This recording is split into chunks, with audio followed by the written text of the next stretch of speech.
getting really worse for us. We just request for the quicker and clear evacuation as soon as possible. Please do not wait for the situation to get worse. Just help us. Just get us out of here. जैसा आप जानते हैं Iran में बहुत सारी cities पे attack हुआ है, तो इसकी वजह से काफी ज्यादा एंजाइटी और पैनिक क्रिएट हुआ है स्टूडेंट्स और पेरेंट्स के बीच। हमारी ये रिक्वेस्ट रहेगी हमारी भारत सरकार से, जो हमारे वहाँ इंडियन सिटीजन है ईरान में, उन्हें जल्द से जल्द इवैक्यूएट किया जाए। और कुछ स्टूडेंट्स के वहाँ पासपोर्ट उन्होंने सबमिट किए थे रेजिडेंसी को एक्सटेंड करवाने के लिए, उन्हें जो ये पासपोर्ट है वो जल्द से जल्द रिटर्न किया जाए। जैसा आप जानते हैं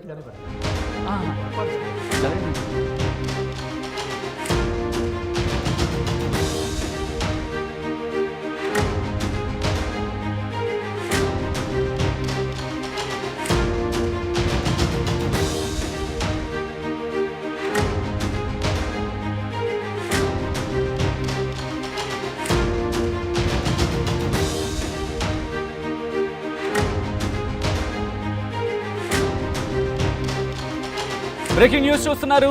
back to back breaking news ని చూపించే ప్రయత్నం చేస్తుంది ఆర్టీవీ. హ్యాపెనింగ్స్ ఏంటి, వరల్డ్ వైడ్ గా ఉన్న హ్యాపెనింగ్స్ ఏంటి అనేది మీరు చూస్తున్నారు ఆర్టీవీ స్క్రీన్ మీద. పశ్చిమాసియాలో ఎయిర్ స్పేస్ ను మూసేసిన సందర్భం ఇరాన్, ఇజ్రాయెల్, యుఏఈ, ఖతర్, కువైట్లకు సంబంధించి మాట్లాడుకుంటున్న క్రమం ప్రస్తుతం ఉద్రిక్తంగా మారుతోంది పరిస్థితి. దానికి సంబంధించిన బ్రేకింగ్ న్యూస్ చూస్తున్నారు. ప్రతీకార దాడులతో రెచ్చిపోతోంది ఇరాన్. ఒకేసారి 10 దేశాలపై మిసైల్ అటాక్ దిగింది. Israel, Bahrain, UAE, Qatar, Kuwait, Abu Dhabi, Jordan, Saudi, Dubai, ఇరాక్లపై బాంబుల వర్షాన్ని కురిపించింది. అబుదాబి, యుఏఈలోని అమెరికా ఎయిర్బేస్లలో భారీ పేలుళ్లు జరిగిన సందర్భం. అబుదాబి ఎయిర్బేస్ దాడికి సంబంధించి మాట్లాడుకుంటున్న క్రమం. దానికి సంబంధించిన బిగ్ బ్రేకింగ్ న్యూస్ చూస్తున్నారు. ఒకేసారి 10 దేశాలపై మిసైల్ అటాక్ దిగింది. దానికి సంబంధించి ఆ బ్రేకింగ్ న్యూస్ చూడడం జరుగుతుంది ఆర్టీవీ స్క్రీన్ మీద. ఇప్పటికే ప్రపంచ దేశాలన్నీ కూడా ఇటు ఇరాన్ వైపు చూస్తున్నాయి.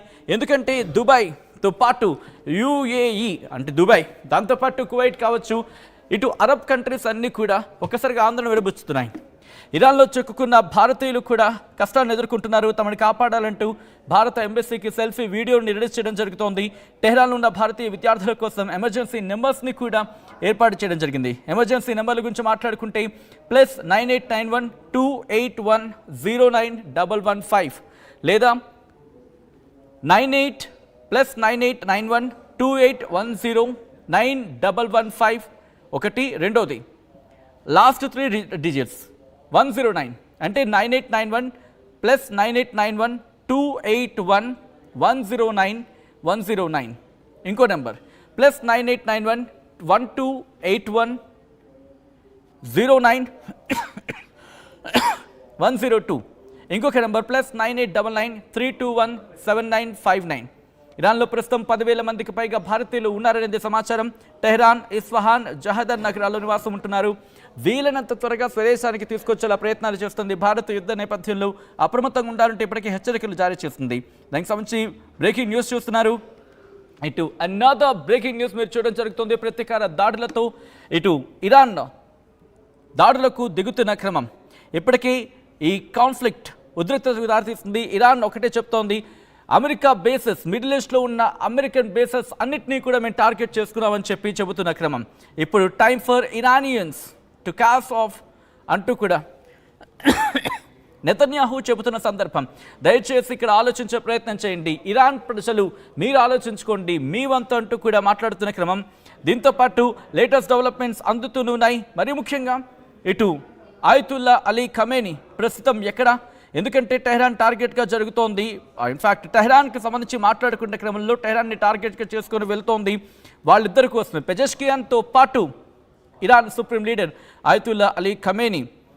ఇరాన్ ఒకటే అంటోంది, రిటాలియేషన్ కంటిన్యూ అవుతుంది, రిలెంట్లెస్లీ జరిగే అవకాశం ఉందని చెప్పి. ఇరాన్ ఇప్పటికే America bases Bahrain, Kuwait, Dubai మీద దాడులకు పాల్పడింది. అమెరికా, ఇజ్రాయెల్ కూడా జాయింట్ అటాక్ చేసే ఇరాన్ మీద. టెహ్రాన్ కూడా అంటే ఇరాన్ కూడా రిటాలియేషన్కి దిగిన సందర్భం. దానికి సంబంధించిన బిగ్ బ్రేకింగ్ న్యూస్ చూస్తున్నారు. ఇటు నా మాట వినుకుంటే ఇరాన్ను నాశనం చేస్తా అంటున్నాడు ట్రంప్. ఎమర్జెన్సీ అలర్ట్ చూసుకోండి అంటూ ఇరాన్, ఇజ్రాయెల్లోని పౌరులకు భారత ఎంబసీ అడ్వైజరీ జారీ చేసింది. ఇరాన్తో అస్తిత్వ ముప్పై, అందుకు దాడులు చేస్తున్నామంటూ ఇరాన్ ఇజ్రాయెల్కి సంబంధించి మాట్లాడుకొస్తున్న క్రమం. ఇదే అంశం మీద ప్రధాని నెతన్యాహు రియాక్ట్ అయ్యారు. ఇరాన్పై దాడులను ఆయన సమర్థించుకొచ్చారు. టెహ్రాన్ నుంచి తమకు అస్తిత్వ ముప్పు ఉంది, అందుకే వాటిని క్లియర్ చేసుకోవడానికి వాటిని క్లియర్ చేసుకోవడంలో భాగంగానే అమెరికాతో కలిసి ఆపరేషన్ చేపట్టామంటూ చెప్పుకొచ్చారు ఆయన. ఇరాన్లోని మిజైల్స్కి సంబంధించి మిజైల్ స్థావరాలు ఉంటాయి కదా, క్షిపణి స్థావరాలు, దాంతోపాటు పారామిలిటరీ రెవల్యూషనరీ గార్డ్స్, దాంతోపాటు బాసిజ్ దళానికి చెందిన వాలంటీర్లపై కూడా దాడులు చేస్తున్నామంటూ ఇజ్రాయెల్ చెప్పుకొచ్చింది. ఇంకా ఇదే అంశం మీద ప్రధాని బెంజమిన్ నెతన్యాహు కూడా రియాక్ట్ అయ్యారు. 47 ఏళ్లుగా వారి పాలన ఇజ్రాయెల్ అమెరికా ముప్పుగా మారింది, అంటే అయతుల్లా అలీ ఖమీనీ పాలన ముప్పుగా మారిందంటే చెప్పుకొచ్చారు. ఎంతోమంది అమెరికన్లను బలి తీసుకోవడంతో పాటు తమ పౌరులను ఊచకోత కోస్తుందంటూ చెప్పుకొచ్చారు. ఇటువంటి వారికి అణ్వాయుధాలతో మానవాళిని బెదిరించే అవకాశం ఇవ్వకూడదంటూ చెప్పుకొచ్చారు. ఇరాన్లోని అన్ని వర్గాలకు నిరంకుశ పాలన నుంచి విముక్తి, స్వేచ్ఛ, శాంతిని పొందే సమయం ఆసన్నమైందంటూ చెప్పుకొచ్చారు అని దేశ పౌరులను ఉద్దేశిస్తూ ఆయన చేసిన వీడియో కొద్దిసేపటి క్రితం ఆయన మాట్లాడడం జరిగింది. ప్రస్తుతం సంచలనంగా మారిందనే చెప్పుకోవాలి. ఇటు లేటెస్ట్ డెవలప్మెంట్స్ అందుతున్నాయి. దానికి సంబంధించిన బిగ్ బ్రేకింగ్ న్యూస్ చూస్తున్నారు. అనదర్ డెవలప్మెంట్కి సంబంధించి ఇరాన్ ఇజ్రాయెల్ ఎయిర్ స్ట్రైక్ పాల్పడింది. మినాబ్లోని స్కూల్పై బాంబుల వర్షాన్ని కురిపించింది. ఈ దాడిలో ఇంతవరకు మనం 5 మాత్రమే అనుకున్నాం, కానీ ఇప్పుడు ఆ సంఖ్య 36కు చేరుకుంది. మొత్తం 36 మంది స్కూల్ విద్యార్థులు మరణించినట్టుగా తెలుస్తోంది. దాంట్లో బాలికలు అత్యధికంగా ఉన్నట్టుగా ప్రస్తుతం మాట్లాడుకుంటున్న క్రమం. ఈ రెండు దేశాల మధ్య యుద్ధం చినికి గాలివానగా మారడం కాదు, ఇప్పుడు పెను విధ్వంసానికి దారితీస్తోంది. ఈ రెండు దేశాలు ఒకరి మీద ఒకరు దాడులకు తెగబడుతున్న క్రమం. దానికి సంబంధించి బిగ్ బ్రేకింగ్ న్యూస్, బిగ్ డీటెయిల్స్ని మీరు చూడడం జరుగుతోంది. ఇటు అమెరికా నేను తగ్గేదే లేదంటోంది. ఇజ్రాయెల్ ఇదే ఆఖరి ఛాన్స్, ఈసారి వదులుకునేదే లేదు అంటూ కూడా చెప్పుకొస్తున్న క్రమం. వెస్ట్ ఏషియా వణికిపోతోంది. ఇరాన్ సుప్రీం లీడర్తో పాటు వాళ్ళ ప్రెసిడెంట్, స్పీకర్ వాళ్ళంతా కూడా ఆరోగ్యంగా ఉన్నారు అనేది వినిపిస్తున్నమాట. ప్రపంచ దేశాలకు సంబంధించి ప్రస్తుతం దీని మీద దృష్టి సారించిన క్రమంలో Iran commander in chief of the army కూడా సేఫ్గానే ఉన్నారంటూ కూడా రిపోర్ట్స్ చెప్తున్నాయి. ఇరాన్ సుప్రీం లీడర్ అలాగే వాళ్ళ ప్రెసిడెంట్, స్పీకర్, పార్లమెంట్ స్పీకర్ కూడా ఆరోగ్యంగానే ఉన్నారనేది వినిపించే మాట. దాంతోపాటు Iran commander in chief of the army ఆయన హెల్తీగా సేఫ్గా ఉన్నారు. ఇరాన్ సంబంధించి సుప్రీం లీడర్తో పాటు వాళ్ళ ఆర్మీ చీఫ్ కూడా, అంటే కొద్దిసేపటి క్రితం మాట్లాడుకున్నాం ఆయన చనిపోయారని చెప్పి. ఇరాన్ కమాండర్ ఇన్ చీఫ్ ఆయన బ్రతికే ఉన్నాడు, ఇరాన్ కమాండర్ ఇన్ చీఫ్ బతికే ఉన్నాడు రిపోర్ట్లు చెబుతున్నమాట. ఆయన చనిపోలేదు, ప్రస్తుతం ఆయన ఆరోగ్యంగానే ఉన్నారు, హెల్తీగా ఉన్నారని చెప్పి రిపోర్ట్లు చెబుతున్నమాట. ఇటు అంతర్జాతీయ మీడియా సంస్థలు చెప్తున్నాయి ఆయన ఆరోగ్యంగానే ఉన్నారని చెప్పి. దాంతోపాటు ఇంకొన్ని అంశాల గురించి మాట్లాడుకుంటే క్రమం మొత్తం 36 మంది విద్యార్థులు, ఓ మై గాడ్ మొత్తం 36 మంది విద్యార్థులు మరణించారంటూ ఇటు రిపోర్ట్స్ చెబుతున్న సందర్భం. ఇరాన్ దాడులకు పాల్పడింది, ఇరాన్పై ఇజ్రాయెల్ దాడులకు పాల్పడింది. ఇరాన్లో చిక్కుకున్న భారతీయుల గురించి మాట్లాడుకుంటున్న క్రమం. ఇరాన్పై ఇజ్రాయెల్ ఎయిర్ స్ట్రైక్కి సంబంధించి బిగ్ బ్రేకింగ్ న్యూస్ చూస్తున్నాం.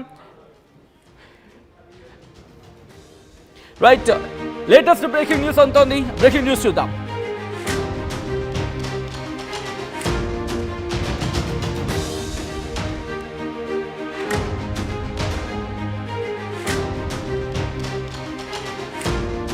అన్నదో బిగ్ బ్రేకింగ్ న్యూస్ చూస్తున్నారు. ఇరాన్పై ఇజ్రాయెల్ ఎయిర్ స్ట్రైక్కి పాల్పడింది.